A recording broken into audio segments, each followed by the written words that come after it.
هایدگر اشاره جالبی داره در خصوص عشق.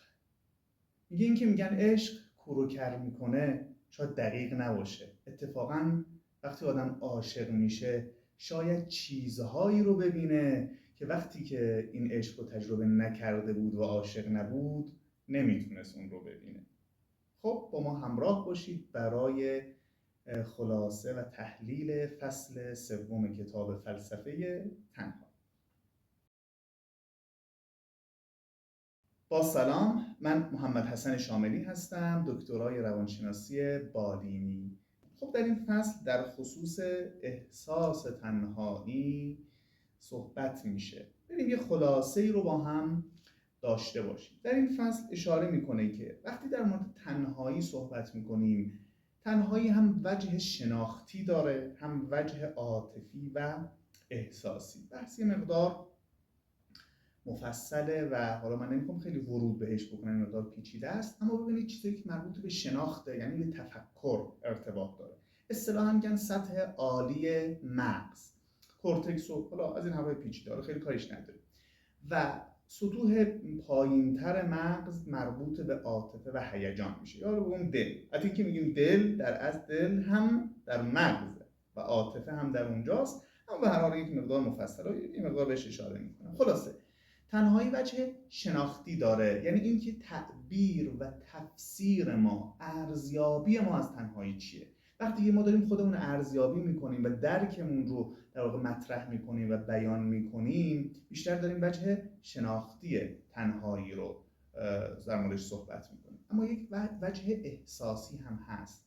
چه چیزی رو من حس میکنم، احساس میکنم، حالا ایموشن، فیلینگ، مقدار هم از مفصله، اما خلاصه میشه وجه عاطفی. خب حالا اینکه ما کدوم وجه رو بهش تمرکز بکنیم، خب اون کتاب ممکنه که نتایج یه مقدار متفاوت هم داشته باشه.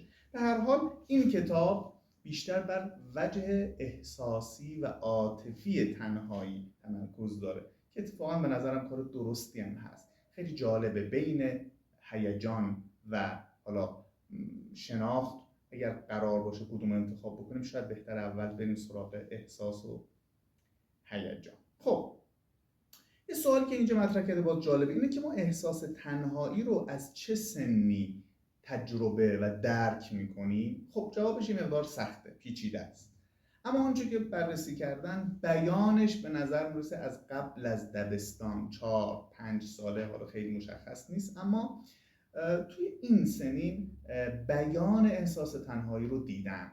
اما آیا تو همون سنم درک کرده؟ قطعا نه، خیلی زودتر از این هاست. خیلی از احساسات که اصطلاحاً میگن هیجان‌های پایه، عموماً در سال اول و دوم طفولیت و کودکی فرد میتونه اونها رو درک بکنه. مثلا غم، خشم، شادی، تنفر، ترس، اینها احساساتی است که پایه‌ای هست و از همون اوایل یا تا آخر سال اول یا نهایتاً سال دوم قابل درکه. یعنی ماها تو اون سن درک کردیم، اما ابرازش نه، بیانه خیلی باید جلوتر بریم. بنابراین خیلی از احساسات ممکنه که در سالهای بالاتر فرد بتونه بیان بکنه. پس بین بیان و تجربه فرق هست، اینو بدونیم. پس این که من دارم احساس تنهایی میکنم، ممکنه با مثلا یه نوزادی با گریه این رو نشون بده، ممکنه تنهاییش از روی ترس باشه، ممکنه از روی غم باشه، حالا خیلی بحثش مفصل، اما به هر حال ابرازش مال نظر پیش از دبستان مطرح باشه، ولی تجربهش زودتر از این حرف هست. خب یه نکته جالب دیگه این که حالا میگم اینجا یه اشاری هم به احساسات کرده که این بحث مفصلی است که حالا اگر توی ویدیوهایی شد اصلا در مورد این صحبت میکنیم که ما احساسات، چند تا احساس داریم، آیا احساسات پایه‌ای ان، یعنی میتونیم مثلا 5 تا 10 تا احساس بگیم اینا احساسای اصلی ان، یا همچین چیزی وجود نداره؟ این بحث مفصلی است. حالا اینجا یه اشاره‌ای هم البته کرده که چند تا احساس رو بیان کرده، اما اینکه بالاخره تنهایی جزء احساسات پایه‌ای است، عموما میگن نه، چون احساس تنهایی میتونه به دلایل مختلفی باشه. ما ممکنه به دلیل غمگینی باشه، گاهی از روی ترسه، ولی خب به هر حال ما از این میگذریم. یه نکته جالب این که بسیار از احساسات رو میشه از روی چهره تشخیص داد، به خصوص هیجان‌های پایه رو. خب ما از روی چهره در هر جای دنیا بریم غم رو میتونیم تشخیص بدیم، شادی رو میشه تشخیص داد، اصلا پژوهش شده در این خصوص. اما انگار بررسی کردن دیدن تنهایی رو خیلی نمیشه از روی چهره تشخیص داد و همین پیچیدگی تنهایی رو نشون میده، احساس تنهایی منظورم، که احساس تنهایی معمولاً از یک احساس خالص ناشی نمیشه و میتونه مجموعه ای از احساسات باشه، میتونه از شرم باشه، میتونه از ترس باشه و چیزای دیگه. یه نکته ای هم که اشاره مختصری کرده، باز مفصله و نمیرسم خیلی بهش بپردازم، اصلا جاش اینجا خیلی نیست، اینه که بین احساس، اصلا احساس چیه؟ خود این تعریف کلی مشکل هست. خب اما به هر حال به صورت کلی گفتن یک حالت زودگذره، معمولا چند دقیقه تا چند ساعته. وقتی بیشتر طول میکشه این احساس تبدیل میشه به مود، یعنی خلقم گرفته است. خلق یه مقدار قضیهش با احساس همراستا بمونه اما یه مقدار طولانی تر. اما نکته جالب اینه، خیلی این جالبه، اشاره میکنم رد میشم، خلق ما روی طرز فکر ما، روی حافظه ما، روی ادراک ما تأثیر میگذاره. پس اینکه من الان چه احساسی دارم مربوط به خلق الانم هم میشه. یعنی الان وقتی دارم در مورد تنهایی حرف میزنم، اگه همین الان که دارم فیلم میگیرم یا همین الان که شما دارید میشنوید، برگردید ببینید خلقتون چی. اگه سرحالید و دارید گوش میدید، دیدگاهتون نسبت به احساس تنهایی یه جوره.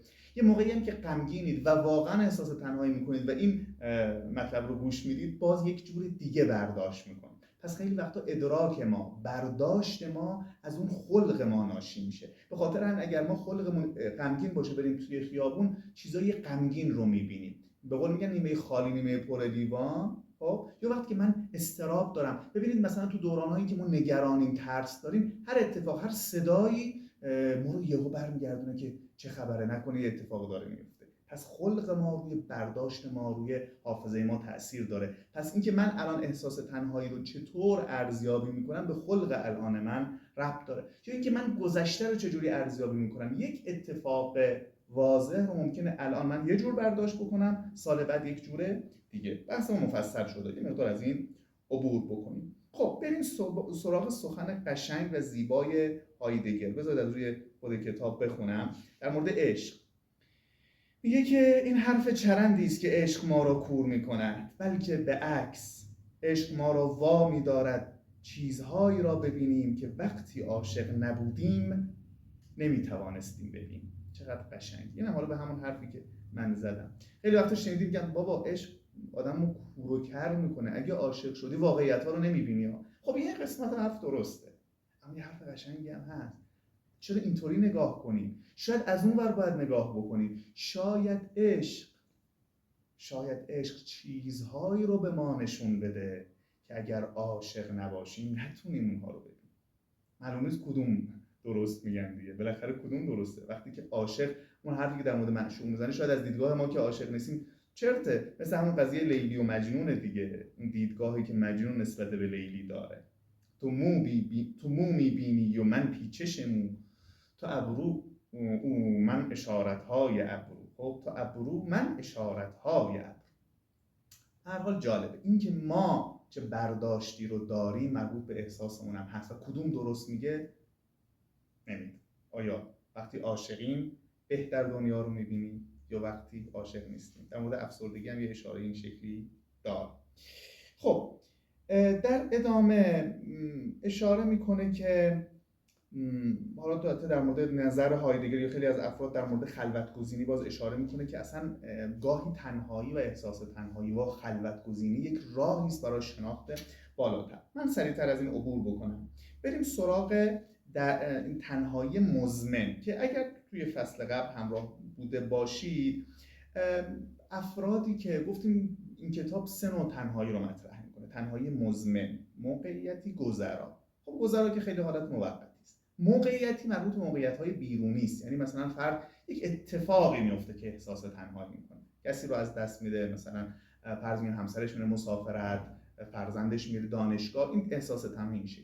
یا کسی رو از دست میده، حتی حیوانی رو، مثلا حیوان خونگیش رو از دست میده. این موقعیت. اما مزمن چی بود؟ در همه حال فرد احساس تنهایی میکنه. اومدن پژوهش کردن، توی این کتاب هم اشاره شده که خیلی جالب بود، من گفتم این رو هم مطرح بکنم، که میگه که بنا به تحقیقات مستند روشن شده است که افرادی که گرفتار احساس تنهایی مزمن هستند از روابط شخصیشان توقعاتی بسی فراتر از افراد غیر تنها دارند. خیلی حرفه ها. یعنی خیلی وقتا افرادی که احساس تنهایی مزمن، موقعیتی رو نمیگه، مزمن دائم احساس تنهایی میکنه، باید بگردیم خیلی به بیرون ربط نداره، به درونش ربط داره. انگار اون توقعش از دیگران و از اینکه باید یه سری از مواردش برطرف بشه بیش از دیگرانه. خیلی از آدما رو ما داریم، این خیلی در مورد افراد مسن هم دیده میشه. خیلی از افراد مسن مثلا توقع داره که فرزندانش همش بهش زنگ بزنن. خیلی وقتا اون افرادی رو ما میبینیم، حداقل در اطراف من تجربه داشتم، هر روز بهش سر میزنن، هر روز سراغش رو میگیرن، بازم اگه ازش سوال بکنی هیچکی نه، کاش آدم پیر نشه، وای آدم پیر بشه فلان میشه بمان میشه. اینجوری دیگری رو نگاه میکنیم سالی 2 بار بچه‌هاش مثلا میان بهش سر میزنن، چند روز یک بار بهش تماس میگیرن، وقتی باهاش صحبت میکنی یه اشاره‌ای میکنه ولی در کل میبینی احساس آنچنانی نداره. میگه خب خدا رو شکر که بچه‌ها دارن کارشون رو میکنن، خوبه، هر دفعه‌ای هم سراغ از من میگیرن. پس به توقع ربط داره. وقتی ما، خیلی حرف مهمیه ها، وقتی ما توقعمون فراتر از معمول باشه بیشتر احساس تنهایی.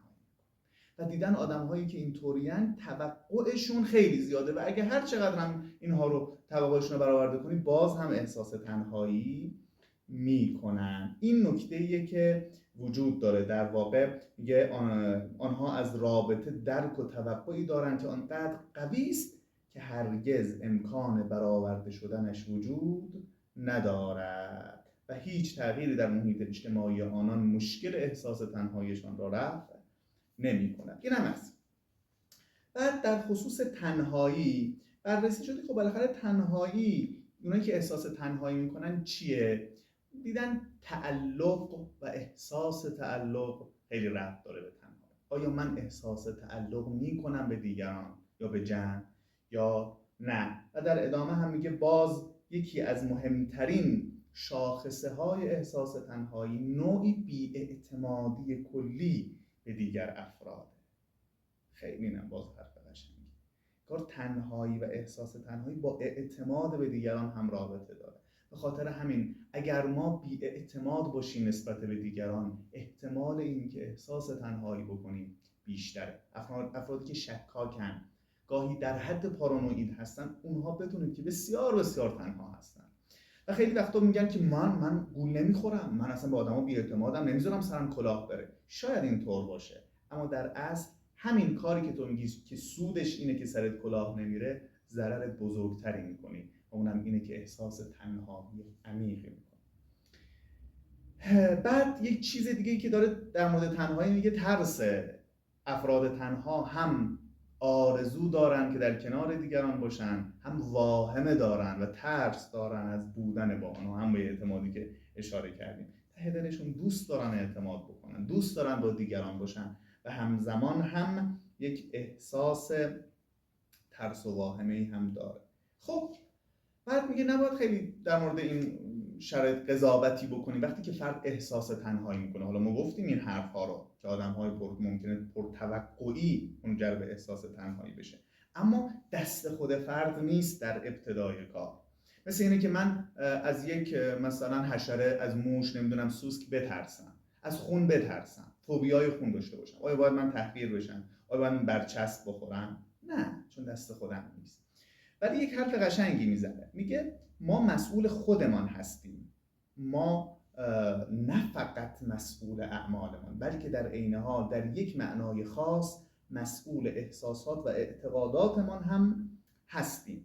و بعد یه جایی هم اشاره میکنه، ببینید ما مقصر احساسمون نباید به خاطر احساسمون احساس تقصیر بکنیم. ما مقصر داشتن احساس تنهاییمون نیستیم، اما مسئولش هستیم، مسئول مدیریتش هستیم. باز در ادامه یه حرف قشنگی میزنه که میگه ما هیچ کس مسئولیتی یا حالا بگیم تقصیری در قبال احساس تنهاییش ندارد، اما همه تنهایان در قبال مدیریت چنین احساسی مسئولند.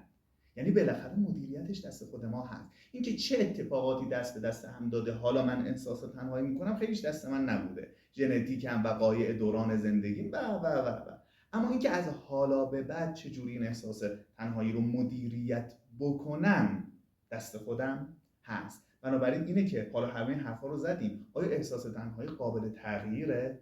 بله، اگر ما بتونیم ارزیابی هامون، نحوه ادراکمون و حتی نحوه توقعمون رو یه مقدار تغییر بدیم و از همه مهمتر بتونیم آگاه بشیم از این احساس تنهایی، از علت این که من دارم احساس تنهایی رو الان تجربه میکنم و این مواردی که گفتم رو واقعا بهش فکر کنیم، همین آگاهی از این هم خودش منجر به تغییر خواهد شد. پس یادمون باشه ما مقصر احساس تنهاییمون نیستیم، اما مسئول مدیریتش هستیم. نگیم که خب ما بیچاره ایم، ما گریه کاریش نمیتونیم بکنیم. نه، میتونیم تغییر بدیم احساس تنهاییمون رو، ولی بدون اینکه احساس تقصیر داشته باشیم. خیلی جمله قشنگی بود. انشالله که شما از این فصل استفاده کرده باشید. فصل بعدی در مورد این هست که چه کسانی احساس تنهایی میکنن. موفق باشید.